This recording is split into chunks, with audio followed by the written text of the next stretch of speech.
Welcome to Puja's kitchen. আজ আমি আরও একটা নতুন রান্না নিয়ে হাজির হয়েছি, নেনুয়া বা পোরলের সবজি। প্রথমে পোরলগুলোকে ছোট ছোট করে কেটে নিয়েছি, আর আলুগুলোকে ডুমো ডুমো করে কেটে নিয়েছি। আর কিছু মশলা নিয়ে নিয়েছি, যেমন জিরে গুঁড়ো, ধনে গুঁড়ো, কাশ্মীরি লঙ্কা গুঁড়ো, মিট মশলা আর একটু চিনি। আর একটা পেঁয়াজ, রসুন, আদা, লঙ্কা, টমেটো কুচি করে নিয়েছি।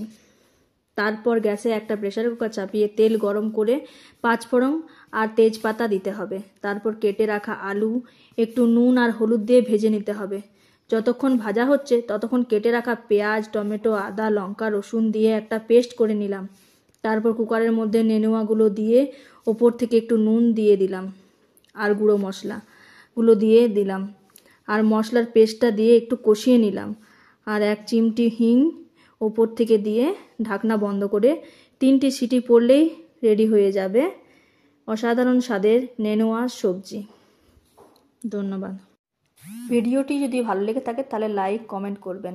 আর এরকম ঘরোয়া রান্না দেখতে হলে চ্যানেলটিকে সাবস্ক্রাইব করতে ভুলবেন না।